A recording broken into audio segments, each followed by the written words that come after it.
At the 1500 CET update on 21st of November 2024 in the Vendée Globe, we can see that the leaders have escaped the Doldrums and are now aiming towards the eastern tip of South America as they pick up speed to over 20 knots and really start to enjoy the strong winds in the trades.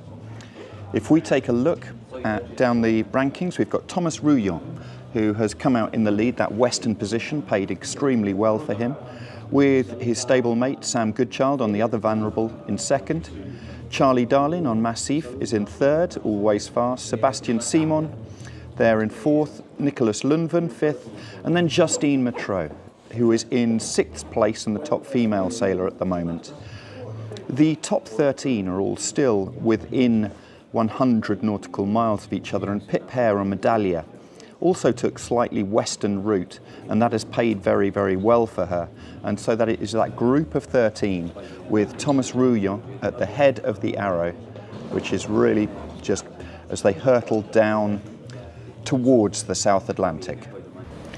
This footage that we've been sent today shows how Johan Richom on Paprakerkea and Yannick Besthaven on Maitrecock have been sailing side by side in the Atlantic Ocean, showing this is more like an inshore race than a round the world race.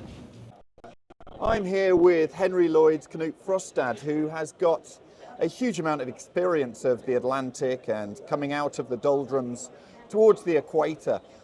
You've been following the Vendée Globe a huge amount. What are your thoughts so far? Well, I think it's fantastic racing. You know, there's nothing better than close racing. I love offshore. I've been watching it every sked.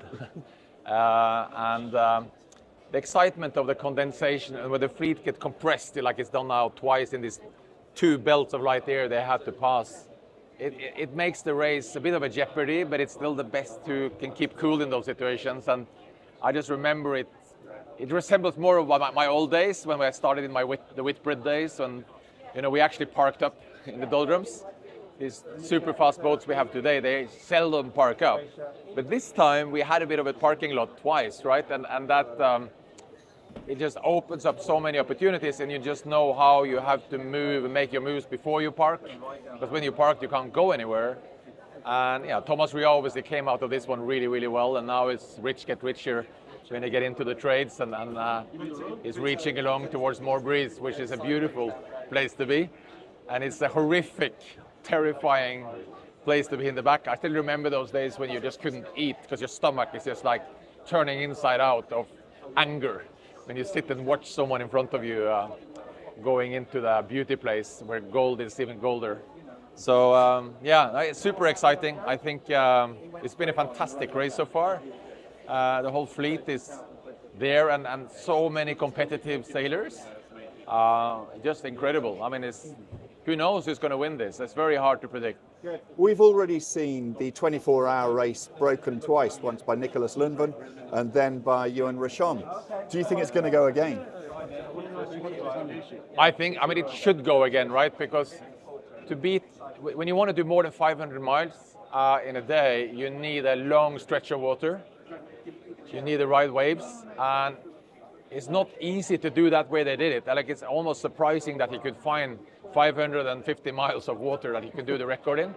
Normally we need the Gulf Stream with you. That's why most teams have done it across the Atlantic the other way, to get that extra help. Or when you get to the Southern Ocean now, when you get the longer waves. In my Volvo days, it happened in sort of South Atlantic. So in a couple of weeks from where they are now, getting closer to passing South Africa, where you have this really long swell. But who knows? I mean, it's getting harder, as you say, longer to find that long stretch of water. I mean, I sailed with Laurie Smith in Whitbread in '93, where we were the first boat in the world to do more than 400 miles. And we did 429 or something, and people thought we were nutters. And we were all crew of 12 people. I mean, now they do 550 alone, and it wasn't even hard. It's so cool. I am so impressed. Well, Knut, it's great to get your insights, and thanks so much for your time. Thank you. Thank you for watching today. Please subscribe to our channel using the button here, and also take a look at sailworld.com and yachtsandyachting.com for all the Vendée Globe news, plus so much more.